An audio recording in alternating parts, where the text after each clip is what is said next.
कठपुतलियां। सूरज सिंह अपने कमरे में बैठा था। चारों तरफ कठपुतलियां थीं। वह देश का माना हुआ कठपुतली कलाकार था। विदेशी मुल्कों में भी उसकी कला के प्रशंसक थे। खेल दिखाने के लिए वह अपने हाथों से कठपुतलियां बनाता था, उनके लिए किस्से गढ़ता था, फिर उसके हिसाब से उन्हें नचाता था।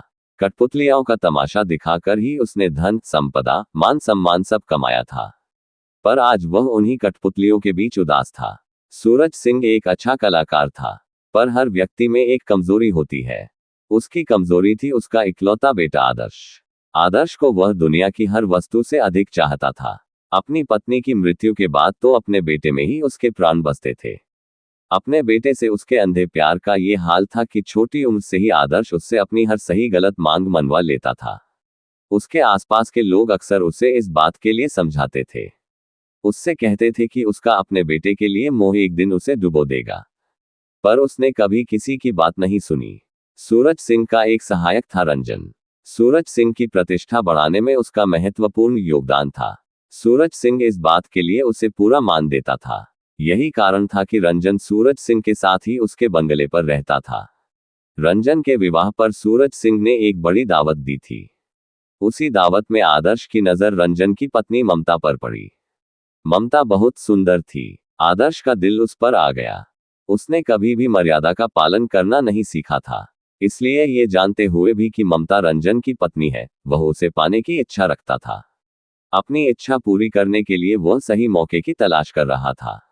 एक बार जब रंजन सूरज सिंह के साथ एक शो के लिए गया था, तब उसने ममता को अकेला पाकर उसके साथ दुष्कर्म करने की कोशिश की।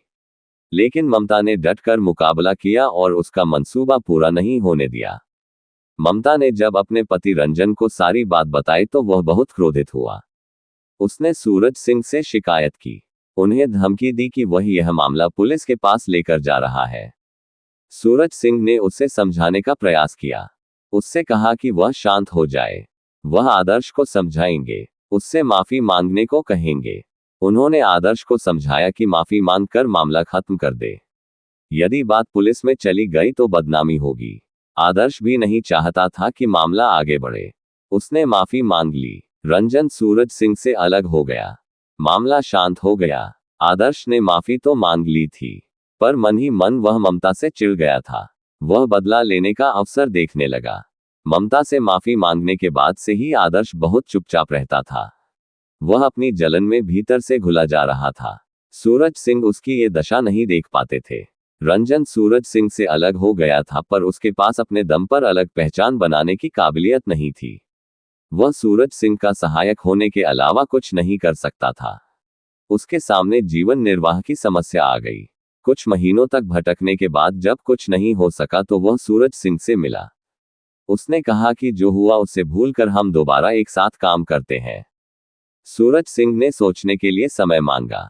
सूरज सिंह का भी काम रंजन के बिना नहीं चल पा रहा था।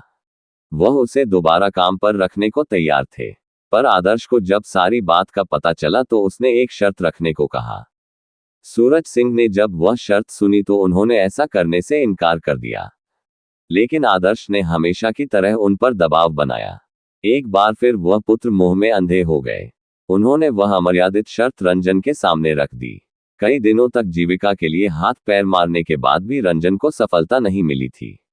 वह हताश होकर सूरज सिंह के पास आया था। सूरज सिंह की शर्त अमर्यादित थी, पर वह भी अपने स्वार्थ में अंधा हो गया था। उसने शर्त स्वीकार कर ली। मीडिया में खबर आई कि मशहूर कठपुतली कलाकार सूरज सिंह के इकलौते बेटे की एक होटल के कमरे में हत्या हो गई। गुनाहगार ने खुद को पुलिस के हवाले कर दिया। ममता अपने आप को खिलौना बनने देने को तैयार नहीं थी। मोह, हवस और लालच की डोर से बंधी 3 कठपुतलियां अपने ही जाल में फंस गई थी।